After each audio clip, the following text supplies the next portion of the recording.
Welcome to Mission Control. Let's dive straight into this explainer. Think of your Cambridge computer science exam as a high-stakes space mission launch. There is absolutely zero margin for error.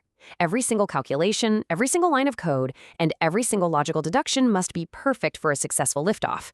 Today, we are opening up the official examiner's playbook to transform common count-controlled loop pitfalls into guaranteed method marks. Whether you are navigating the foundational levels of syllabus code 0417, 0478, 0983, 0984, 2210, or tackling the rigorous advanced demands of the 9618 syllabus we're focusing on today, the stakes are exactly the same. Let me introduce you to two candidates we see every single year. First, we have Alex. Alex overloads every answer with raw computer science facts, basically doing a brain dump of everything they know about loops, but offering absolutely zero analysis of the specific question. Then we have Sam. Sam rushes the launch sequence, completely missing the command word requirements and dropping crucial method marks. If you've ever felt like your logic was right, but your paper came back covered in red pen marks, you are in the exact right place. We are going to decode exactly what the grading rubric demands so you don't end up crashing like Alex and Sam. Here is our complete flight path for today's session. We are going to break this down into 5 critical phases. We will start with the count-controlled trap to see exactly where students veer off course.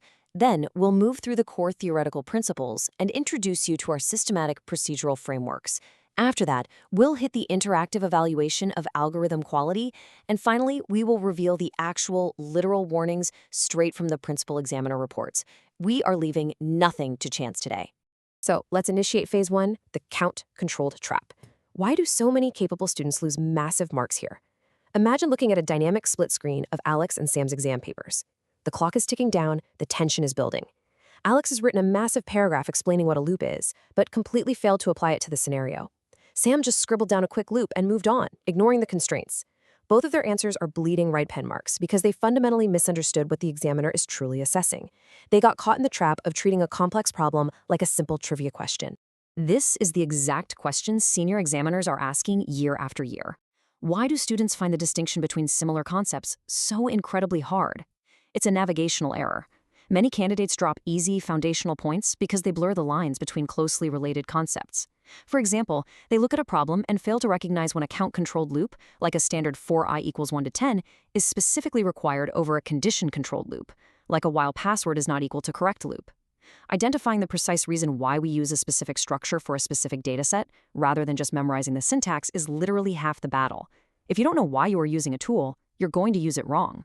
That brings us to phase 2, core theoretical principles. We have to move far beyond basic memorization.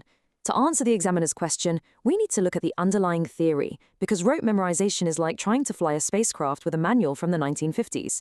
It simply won't cut it for the modern Cambridge syllabus. We need a targeted strategy. We are going to break down the computer science-specific assessment objectives and reveal how top students structure their answers to ensure maximum point yield.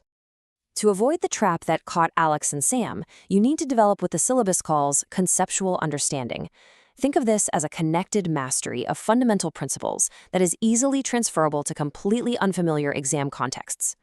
Top-performing students demonstrate this connected mastery by using a specific framework. We call it the PEAL framework: point, evidence, explanation, and link.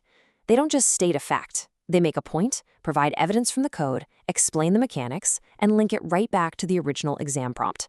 This shows the examiner that you can adapt your theoretical knowledge to completely new, unseen problems. Before we continue, subscribe to our YouTube channel Ace the Exams at acetheexams_IGCSE to excel in your Cambridge examinations. Click that subscribe button and hit the bell icon right now. Okay, let's look at how this conceptual understanding plays out in grading. This brilliantly illustrates what principal examiner reports highlight year after year. Candidates who reference causal relationships and make cross-topic connections achieve significantly higher marks. For instance, integrating a for loop directly with a 2D array or tying it to a specific abstract data type. On the flip side, students who rely on isolated memorization, treating count-controlled loops as if they exist in a vacuum, receive drastically lower marks. It is all about seeing the entire system, the entire spacecraft, not just one single bolt. So the crucial takeaway here is that examiners are actively targeting 3 distinct cognitive domains with their command words: knowledge and understanding, practical application, and deep analysis. They're looking for far more than just basic coding syntax. When you see a command word like evaluate or compare, You cannot just give a definition. You have to use that Peel framework we talked about. You have to analyze the problem, apply the right loop structure, and demonstrate a profound understanding of the underlying mechanics. If you only provide the knowledge part, you are leaving 2/3 of your potential grade on the table. Now we are entering phase 3, systematic procedural framework. This is what we call the method mark strategy. This is where we take the red pen marks on Alex and Sam's papers and transform them into green check marks.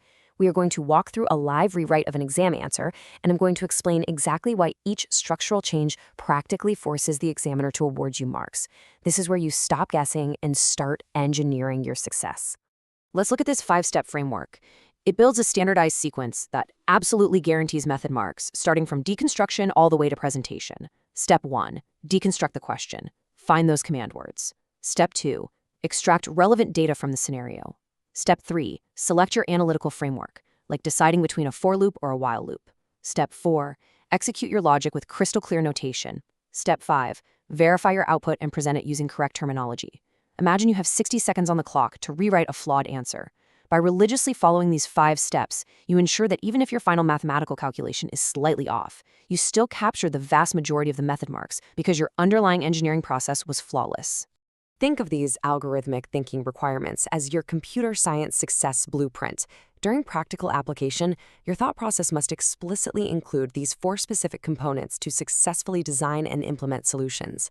Step-by-step decomposition breaks the massive problem into solvable chunks. Appropriate data structure selection ensures you are using the right container for the job. Efficient code implementation means you aren't wasting processing power. And rigorous testing proves your ship is ready to fly. If you skip even one of these, you are risking catastrophic failure on your exam. You must internalize this blueprint. Stop scrolling. Subscribe to our YouTube channel, Ace the Exams, at acetheexams_IGCS to excel in your Cambridge examinations. We've helped thousands of students improve by 2 to 3 grade boundaries. Join them right now by subscribing to at acetheexams_IGCS and turn on all notifications so you never miss our weekly exam strategy sessions. All right, let's initiate phase 4. Evaluating algorithm quality. This is our interactive workshop segment, and it's built around the deconstruct, solve, evaluate loop. Once your algorithm is physically built, we hit the absolute highest order assessment objectives, the critical evaluation phase. Welcome to challenge number 1, the data scan. Imagine a 60-second countdown timer ticking away on your screen right now. You are presented with a complex computer science scenario, and you must extract the core trend using these 3 evaluation metrics. First, you must critically analyze your algorithm's time complexity. How does your count-controlled loop impact the overall execution speed? Second, map out the space complexity. What is the actual impact on memory usage? Are you creating unnecessary variables? Finally, and most importantly, identify the edge cases. How does your loop perform at the absolute boundaries? If it needs to run exactly 50 times, does your logic accidentally run 49 or 51 times? Evaluating these metrics determines the ultimate survival of your code. Now for challenge number 2, find the flaw. I want you to picture a deeply flawed paragraph written by our friend Sam. Sam wrote that a count-controlled loop is always the best choice because it's easiest to write. Can you spot the sentence losing marks? The flaw is a total lack of higher-order skills. True problem-solving uses a deconstruct, solve, evaluate loop, where you must check for reasonability. You need to evaluate alternative structures, compare different programmatic approaches, and, most crucially, make justified recommendations based on the specific constraints of the prompt. If Sam had used the Peel framework to explain why a specific loop was optimal for the given memory constraints, those red marks would have turned green instantly. We have reached our final phase, phase 5, principal examiner warnings.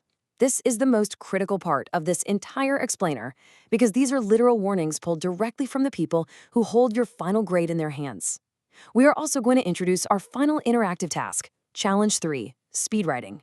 You'll need to keep everything we've learned in mind as we look at the top 3 ways students crash and burn on the Launchpad. Let's start with rule number 1 of our final system, command word decoding. Look at this major alert from the examiner. Candidates consistently confuse key terminology. Always define terms before using them in extended responses. What's really interesting here is that you must rigorously define your terms to avoid losing foundational marks before you even write your logic. If you are going to talk about iteration, make sure you explicitly demonstrate what iteration means in the context of your specific loop. This proves to the examiner that you aren't just throwing buzzwords around hoping something sticks. This leads us to rule number 2, Peel framework application. Examiners note these exact 3 mistakes cost students their grades every single year. Mistake 1, using the wrong formula or algorithm for the context. Mistake 2, forgetting to check boundary conditions in edge cases. And mistake 3, the absolute biggest killer, answers that are not specific to the context given in the question. This is exactly what Alex did. To beat this, you must apply the Peel framework. Your point and evidence ensure you have the right algorithm. Your explanation handles the boundary conditions. And your link forces you to tie everything directly back to the context given in the question. And that brings us to rule number 3, the time management matrix. To avoid these generic errors and manage your exam time effectively, you must master a rapid data interpretation strategy. You need to quickly extract raw data, often from binary representations, rapidly perform your internal calculations, and definitively draw evidence-based conclusions. If you spend 20 minutes writing a beautiful algorithm that solves the wrong problem because you misread the data, your mission is a failure. You need to allocate your time to deconstruct the prompt correctly first.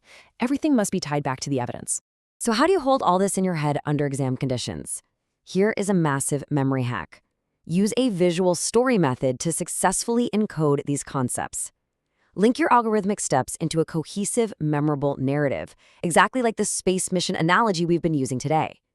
Visualizing the deconstruct, solve, evaluate loop as a launch sequence ensures these frameworks are instantly accessible when the pressure is on. Students who implement these computer science strategies see an average improvement of 2 grade boundaries, but only if they practice consistently with their weekly videos. Since we know exactly what the examiners are looking for, and we've mapped out the exact rules that guarantee top marks, the only question left is this. If examiners award method marks for systematic processing, are you still just rushing for the final answer like Sam? Or are you finally ready to practice the method? Here's your final reminder. Subscribe to our YouTube channel, Ace the Exams, at acetheexams_IGCS to excel in your Cambridge examinations. Subscribe right now to acetheexams_IGCS and click that bell. Don't let another exam pass you by. Drop a comment below with your target grade for computer science and the biggest challenge you're facing. Our team responds to every comment. Like and share this video with a study partner. Ace the Exams, your Cambridge success starts here.